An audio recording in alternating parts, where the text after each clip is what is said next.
Olá, boa noite.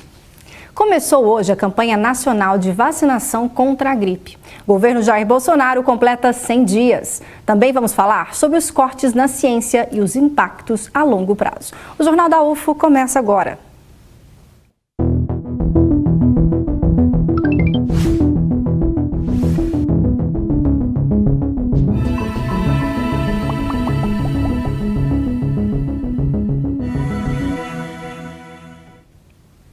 A campanha nacional de vacinação contra a influenza começou oficialmente nesta quarta-feira. Em Uberlândia, espera-se que cerca de 170 mil pessoas sejam imunizadas. Olá para você que acompanha o Jornal da UFO. Bom, começou hoje a campanha de vacinação em todo o país e para falar mais sobre esse assunto eu converso agora com a Cláudia Oliveira, que é coordenadora do Programa Municipal de Imunização, que vai explicar para a gente como que está funcionando esse processo. Bom, Cláudia, a campanha começou hoje e vai até quando? E qual é a meta de vocês? A campanha começou hoje, do dia 10 ao dia 18 de abril. Nós iremos intensificar a vacinação de crianças e gestantes. Uma vez que esse público, tanto no Brasil quanto em Uberlândia, a gente não tem alcançado a cobertura vacinal. Então esse é o momento de priorizar crianças e gestantes. A partir do dia 22 de abril, a gente dará continuidade à vacinação de crianças e gestantes, mais os idosos, né, que também são no grupo, os profissionais de saúde, os professores, pessoas com comorbidades que podem receber essa vacina. Então, 22 de abril até o dia 31 de maio para todos esses grupos prioritários. A campanha esse ano tem uma novidade para as crianças. Qual que é essa novidade? Para as crianças, neste ano a vacinação é de 6 meses até menores de 6 anos. Então, 5 anos, 11 meses e 29 dias deve receber pelo menos uma dose de influenza nessa campanha. É importante lembrar que a dose do ano passado, a vacina do ano passado, é diferente desse ano. Então, mesmo que tenha vacinado em 2018, precisa de tomar novamente em 2019. Não está protegido. Cláudia, tem alguma contraindicação para quem vai vacinar, quem quer vacinar? Só não pode ter menos de 6 meses, né? Então é a única contraindicação. Até mesmo quem é alérgico a ovo não tem mais essa contraindicação, pode receber essa dose tranquilamente. Então, para a gente reforçar, quais são os locais de vacinação e os horários? Nós temos hoje em Uberlândia 73 pontos de vacinação, 73 salas de vacina. Das UBSFs, o horário é das 7h30 às 16h30 e nas UBSs também. Já nas UAIs, nós temos o horário diferenciado, que é das 8 às 20, justamente para atender o profissional que trabalha, né, que está no grupo e que ainda não pode ir no horário comercial, poder acessar e ter acesso a essa vacina em qualquer uma das UAIs, exceto a UAI Morumbi e a UAI São Jorge, que não dispõe de sala de vacina. As demais, todas as unidades já estão prontas. Então, tem uma unidade de saúde bem próximo da sua casa, já com a vacina de influenza. Aproveite o quanto antes, né, se proteger. Então, é importante essa imunização para evitar o problema no futuro. Exatamente. Essa doença, né, que nós estamos protegendo na vacina, essa gripe, essa influenza, são 3 tipos graves de influenza. Não é qualquer tipo de gripe, não é contra resfriado. É 3 tipos, que é H1N1, H3N2 e influenza B. Essas gripes, para essas pessoas dos grupos de risco, elas podem levar à morte, elas podem levar à internação. Então, pessoas do grupo de risco devem se vacinar. A chance de ter esses tipos de gripe é igual para todo mundo, mas a chance de complicar e evoluir para óbito é dessas pessoas do grupo de risco. Então, crianças, gestantes, idosos e pessoas com comorbidades, com alguns problemas de saúde crônico, precisam de receber essa dose. Tá certo, muito obrigado pelas informações, Cláudia. Júnior Caritel para o Jornal da UFO. Durante encontro com prefeitos em Brasília na última terça-feira, o presidente Jair Bolsonaro disse que o programa Bolsa Família terá 13º salário. O anúncio oficial deve ser feito amanhã em cerimônia comemorativa no Palácio do Planalto, em alusão aos 100 dias de governos completados hoje. Jair Bolsonaro fez um discurso de 9 minutos na abertura da marcha em defesa dos municípios em Brasília. Além de prefeitos, governadores, ministros e parlamentares, Bolsonaro se encontrou pela primeira vez desde a troca de farpas com o presidente da Câmara, Rodrigo Maia, a quem chamou de prezado irmão. O presidente disse que vai anunciar amanhã a criação do 13º salário para o programa Bolsa Família. Nós somos defensores do Bolsa Família. Tanto é que anunciaremos o 13º amanhã. Mas o que tira o homem da situação difícil que se encontra, ou a mulher, é o conhecimento. Pouco antes do encontro, Bolsonaro anunciou no Twitter que pretende fazer o que chamou de revogaço, anulando centenas de decretos desnecessários que hoje só servem para dar volume ao nosso já inchado Estado e criar burocracias que só atrapalham. Entre eles, estariam textos que tratam de regras trabalhistas e do comércio exterior. De olho no reforço da base aliada no Congresso, o presidente Jair Bolsonaro retomou a agenda de encontros com os partidos. Na semana passada, havia se reunido com os presidentes de 6 legendas e hoje com um de mais 2. Solidariedade e PR indicaram que mantém independência em relação ao governo, que apoiam a reforma da Previdência, mas com alterações no texto. Mais de 200 bolsas de iniciação científica da UFO foram canceladas este ano, fruto dos cortes de investimentos na Fundação de Amparo à Pesquisa de Minas Gerais, a FAPEMIG. Veja os números na reportagem. O corte de recursos anunciados pela Fundação de Amparo à Pesquisa do Estado de Minas Gerais, FAPEMIG, provocou uma perda de quase 5.000 bolsas de incentivo em todo o estado. A Fundação informou em nota que vem enfrentando severa crise fiscal, com decretação de calamidade financeira. Segundo o comunicado, nenhum novo edital será lançado até que os recursos sejam regularizados. A Universidade Federal de Uberlândia também anunciou o cancelamento de mais de 230 bolsas de iniciação científica. O anúncio foi feito no dia 30 de março. Ao todo, foram 238 bolsas de iniciação científica canceladas. Os investimentos da FAPEMIG caíram de 300 milhões e 700 mil em 2018 para 6 milhões e 700 mil em 2019. A Fundação de Amparo à Pesquisa de Minas Gerais financia projetos de instituições ou de pesquisadores individuais. Suas atividades de fomento alcançam 18 mil professores, 180 mil estudantes de níveis médio e superior e 35 mil pós-graduandos. A nossa equipe conversou com o coordenador de um dos cursos da UFO para entender o impacto do corte das bolsas. O corte de bolsas para pesquisa se tornou uma realidade para a Universidade Federal de Uberlândia. Um exemplo disso foi no curso de Engenharia Mecânica, que perdeu uma bolsa neste semestre. A gente, por sorte, só perdemos uma bolsa em função de calendário, né? Que nesse semestre a gente só teria uma bolsa nova a ser indicada da FAPEMIG. As outras que estão vigentes não terminariam esse semestre, né? Se todas tivessem terminado agora, a gente teria perdido bastante, o curso teria sido muito afetado. O coordenador da pós-graduação do curso de Engenharia Mecânica explica quais são os benefícios da bolsa de pesquisa para o aluno. A bolsa de mestrado, se eu não me engano, está em torno de R$ 1.500 e a bolsa de doutorado R$ 2.100. Só que para cada bolsa, e eu só estou falando de FAPEMIG, CNPq ou CAPES, o valor é o mesmo. Para cada bolsa a gente tem uma taxa de bancada respectiva, que gira em torno aí de R$ 400. Essa taxa de bancada vem para o programa para que o programa consiga se manter, né? Ajudando no consumo, material de consumo, material permanente, nas defesas, banca de defesa, trazendo professores, auxiliando em congresso, participação dos alunos em congresso internacional, congresso nacional, etc. Né? São valores que são imprescindíveis, né, para o andamento do programa.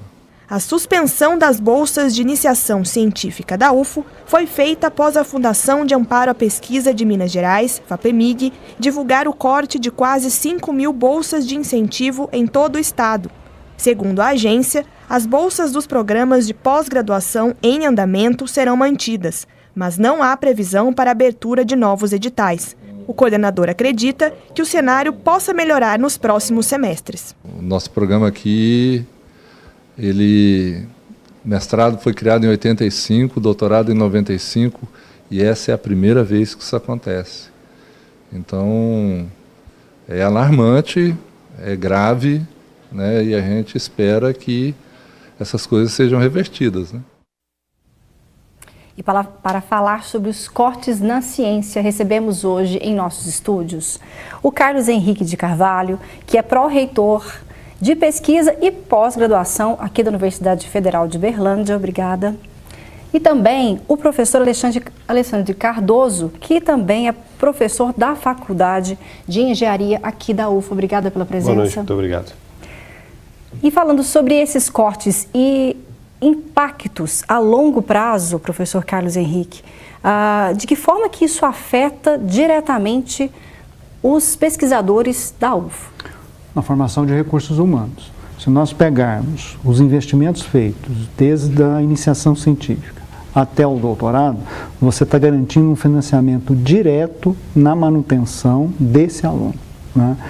Isso pode servir ou justificar uma desmotivação, inclusive da permanência desse aluno no âmbito da universidade. Só vou te dar um dado.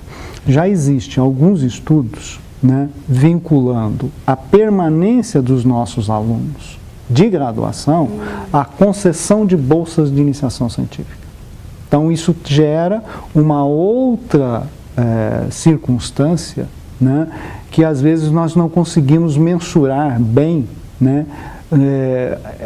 a retenção desse aluno nos nossos programas de iniciação científica e, consequentemente, a formação ou a preparação de mestrandos, de doutorandos, né, a médio e a longo prazo. Nós estamos falando aí de um investimento feito em torno de 10 anos, no mínimo.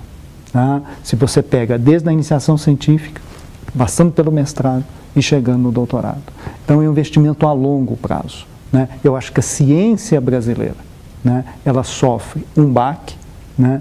É uma situação muito preocupante, porque nós não, vamos dizer assim, não estamos encontrando, né, uma luz no horizonte ou uma luz no fim do túnel, né? Hoje a situação realmente é muito grave.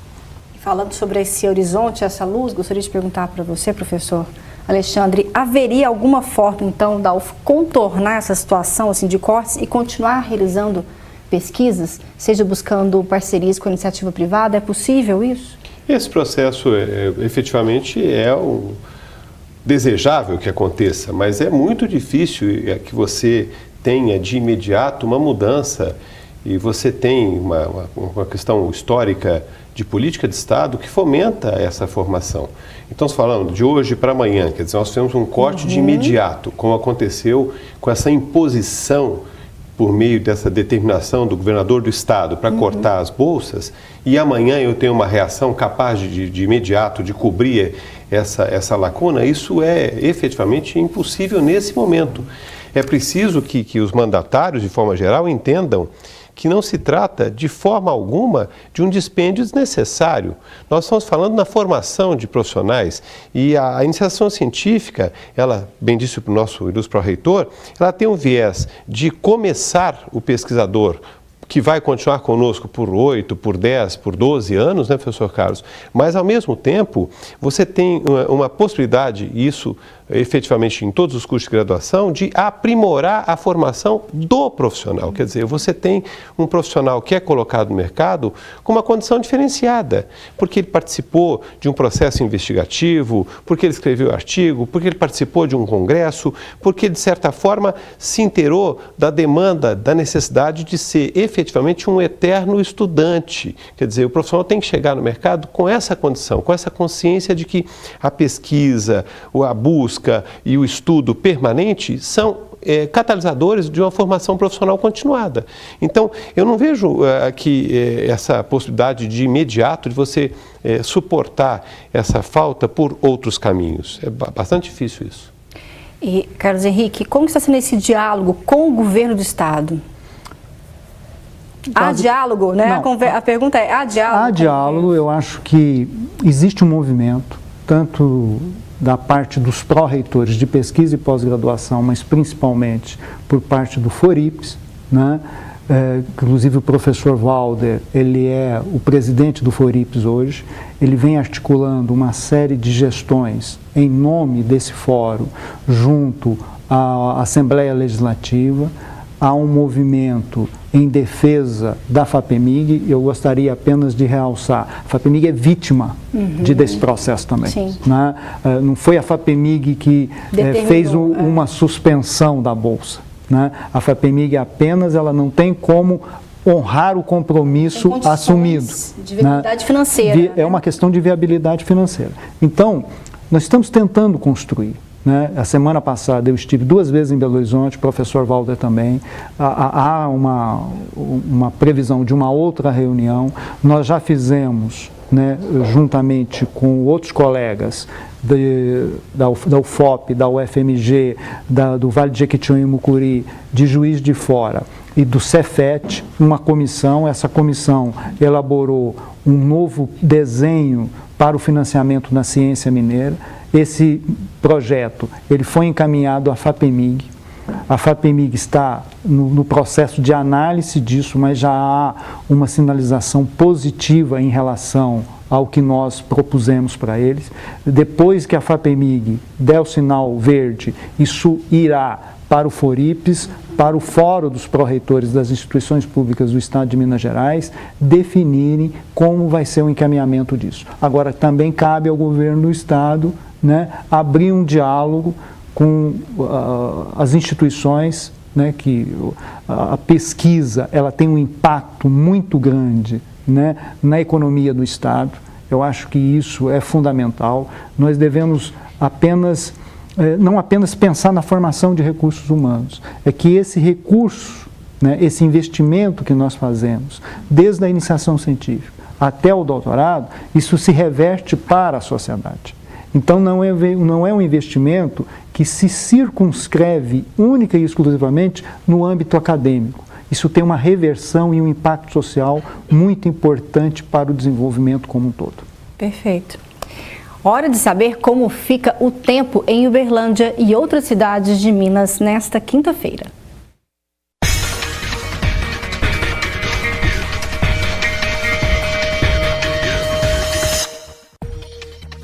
A quinta-feira em Uberlândia tem possibilidade de pancadas de chuva à tarde, mínima de 18 graus e máxima de 27. Em Patos de Minas também deve chover durante a tarde, chance de 30%. As temperaturas variam entre 18 e 27 graus.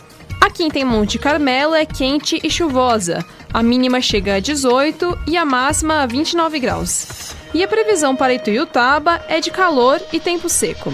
Só 7% de chance de chover, mínima de 18 e máxima de 31 graus. Em Pratinha não deve chover e o tempo fica nublado. As temperaturas variam entre 18 e 27 graus. No próximo bloco, voltamos a falar sobre os cortes na ciência e os impactos a longo prazo. Agora vamos para um breve intervalo.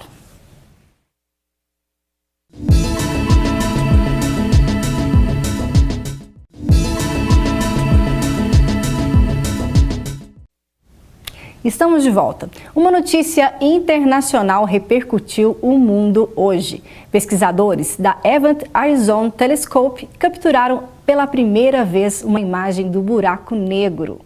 Este extraordinário feito científico foi realizado por uma equipe que contou com mais de 200 pesquisadores através de uma colaboração internacional. E professores e pesquisadores da UFO, selecionados para participar do Programa de Internacionalização, o PRINT, se reuniram na tarde desta quarta-feira para propor melhorias ao programa. Veja na reportagem. Professores e pesquisadores estiveram reunidos na tarde desta quarta-feira na sala de conselhos da reitoria da Universidade Federal de Uberlândia. O tema principal do encontro foi o PRINT, Programa de Incentivo à Internacionalização de Instituições de Ensino Superior e Institutos de Pesquisa. O PRINT é um programa de internacionalização apoiado pela CAPES. A CAPES selecionou as universidades públicas e privadas que tivessem programas de pós-graduação de níveis 7, 6 e 5, ou seja, aquelas universidades que têm dentro da sua estrutura os programas de melhor avaliação no país podiam concorrer. Inicialmente foram 23, 24 universidades selecionadas, a UFO foi selecionada desde o primeiro lote e algumas outras foram acrescidas após recurso. Então, o total de 36 instituições fazem parte desse programa, que recebe recursos para envio de professores para o exterior, recepção de pesquisadores aqui e troca de estudantes também. Este não foi o primeiro encontro para discutir as novidades do print. Há mais de um ano, os professores se reuniam para definir melhorias. Hoje nós estamos discutindo o processo de implementação do programa. Nós fomos selecionados pela CAPES, pela qualidade do nosso projeto, para sermos acompanhados durante a execução do projeto piloto, e nós somos a primeira universidade a já fazer a seleção dos professores pesquisadores que se encontrarão em missão técnica a partir de abril.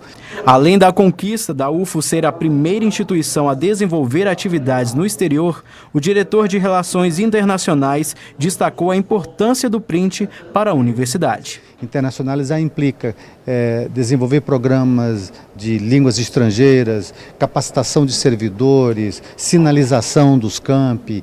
Então, nós estamos falando de uma mudança de cultura da universidade, de modo que nossa produção científica possa ingressar ou ampliar a sua participação nessa rede de pesquisa científica pelo mundo inteiro. Está aí uma notícia positiva. Através do print, muitos dos docentes da UFO vão poder ter a oportunidade de levar pesquisas e divulgar para o mundo todo. Professor, importância da reunião de hoje, como que o senhor avalia? Foi apresentar o projeto. Como o professor Valdenor destacou na entrevista, né, o print ele pode colocar a Universidade Federal de Uberlândia num outro patamar.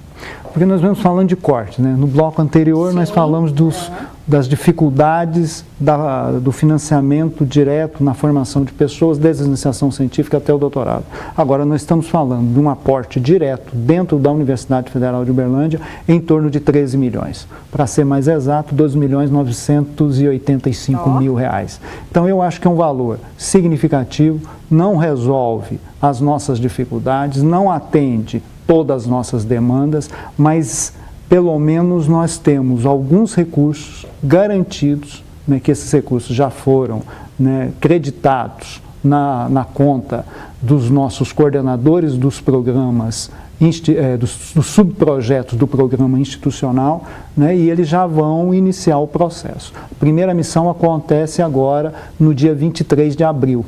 Então o primeiro pesquisador já vai embarcar, né, para fazer seu trabalho, desenvolver suas colaborações, né, realizar os seus intercâmbios, trazer novos pesquisadores internacionais e alunos aqui para dentro dos nossos programas que compõem o print hoje. Então, é um movimento, né, positivo em todo esse problema de incertezas que nós temos hoje ao financiamento da pesquisa e do desenvolvimento científico no país. E voltando a falar então sobre os cortes, né, esses impactos ao longo prazo, é possível ser revertido? Até a gente estava falando sobre o que aconteceu agora, que não há como reverter esse ano, mas a longo prazo, o que poderia ser feito pela universidade para que estudantes, para que não houvesse essa evasão de estudantes, né, por falta de incentivo à pesquisa? Você vê alguma saída? Eu acho que é importante que a universidade se posicione, como diz o professor Carlos, politicamente e, a princípio, contra a questão do corte. Nós estamos, de forma geral, como comunidade, empenhados na manutenção do recurso em apoio e suporte à formação e à continuidade da pesquisa. Agora, é possível que nós façamos acomodações com prejuízo, sim. É importante entender que não há a mínima condição de dizer que não haverá prejuízo, de fechar os olhos para a questão dos danos que ocorrerão em função de uma política pública imposta na condição de redução do incentivo à educação. Nós não estamos falando em qualquer coisa, nós estamos falando em política pública nociva à educação. É importante deixar claro que a posição da universidade não é posição em defesa de um professor, de um profissional, é posição em defesa da pesquisa e da formação de qualidade no seio da universidade, que é elemento importante de catálise da melhoria da sociedade como um todo. Agora, vão ficar passivos e entender que isso pode acomodar? Eu sou absolutamente contra dizer que de forma passiva nós vamos continuar ou vamos acomodar esse problema. Não vamos. E é preciso que a sociedade como um todo se posicione, não em defesa da universidade, mas em defesa da educação, porque a educação é elemento fundamental de diferenciação do Estado Nacional. Perfeito. E falando sobre a importância, a relevância das pesquisas na universidade, nós vamos relembrar agora diversos estudos que ganharam destaque aqui em nosso jornal. Veja só. Em fevereiro deste ano, falamos sobre testes em animais na ciência e na indústria. No Instituto de Biotecnologia, mostramos o uso de moscas ao invés de ratos. Esses insetos se reproduzem muito e seu alimento é mais barato, o que gera menos custo nas pesquisas. O que nós fazemos é utilizar esse organismo modelo alternativo para minimizar o uso de vertebrados na pesquisa científica. Falamos também sobre o uso de ratos digitais nas aulas de análise experimental do comportamento do curso de psicologia. Até meados do ano 2000 era utilizado o rato vivo, com as caixas operantes, também conhecida como caixa de Skinner, e depois, com o tempo, esse laboratório com os ratos vivos foi desativado e passou a se utilizar o programa SNIF, que é uma metáfora, né, uma animação virtual desse procedimento que era utilizado com os ratos. Em novembro do ano passado, mostramos um pesquisador que estuda gênero e sexualidade. O mestrando buscou entender a crítica do cineasta Rogério Sganzerla à classe média brasileira. Ele, por meio dessa estética, tentou problematizar essas identidades que são subalternas, esses temas que são considerados tanto pelos cineastas quanto por alguns intelectuais como menores. E em março deste ano, falamos sobre mulheres na ciência. Conversamos com um grupo de pesquisa que estuda nutrição, biologia molecular, câncer de mama e gestantes. Nós temos o projeto de pesquisa em câncer de mama, um projeto de pesquisa que já se concluiu, mas com mulheres na quimioterapia.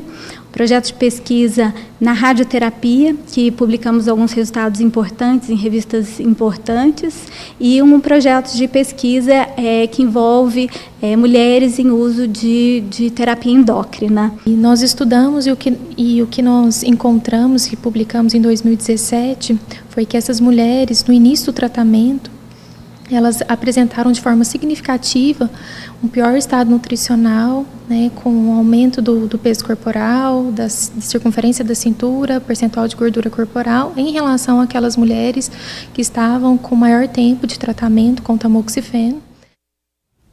Muita pesquisa bacana já foi apresentada aqui no Jornal da UFO.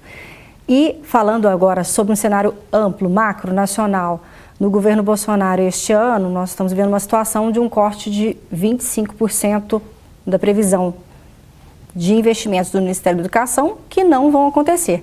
Para o ano que vem, o senhor espera que haja algo diferente ou aumente investimentos na educação para o ano que vem, porque a partir do ano que vem ele vai poder mexer, né? Tem que haver uma reposição orçamentária. Tem que haver. Porque é uma decisão de Estado. Ciência e tecnologia, formação de profissionais, nós estamos falando de profissionais de alta qualificação, nós estamos falando de pesquisadores. Eu comentei anteriormente a questão da evasão, se a gente considerar a iniciação científica. Agora eu posso fazer um outro comentário, fuga de cérebros, de um doutorando que perde a bolsa aqui e uma instituição no exterior oferece uma bolsa melhor para ele. A pesquisa vai junto. Isso nós estamos perdendo autonomia de produção de conhecimento. Toda uma cadeia. Gera todo um processo. E o impacto nisso é o impacto do país sair de uma determinada situação e chegar num outro patamar. Só recordando, CAPES e CNPq são do início dos anos 50. E eles foram criados de uma maneira estratégica para o desenvolvimento do país. O CNPq no investimento direto à pesquisa, a CAPES no investimento direto à formação de recursos, né, altamente qualificados. E eles tiveram êxito em toda essa sua trajetória. Agora, não pode, em hipótese alguma, e é a sociedade brasileira que tem que dizer não aos cortes, as universidades, as entidades científicas, elas estão se posicionando. O mas a sociedade brasileira ela tem que se posicionar de uma tal maneira que está dizendo o seguinte: nós vamos perder soberania nacional. Eu acho que o principal impacto a longo prazo é nós definharmos, né, a nossa produção do conhecimento de uma maneira mais sistêmica e orgânica, se o financiamento não for recomposto a partir de 2020. Ou, né, sendo bem otimista, no segundo semestre de 2019. E a nossa conexão no quadro Campi Avançados de hoje é no campus da UFO de Monte Carmelo. Confira. Sou Murilo, sou docente da Faculdade de Computação no campus de Monte Carmelo. Lá nós desenvolvemos um projeto de pesquisa bastante interessante relacionado à aplicação de inteligência artificial em jogos de pôquer.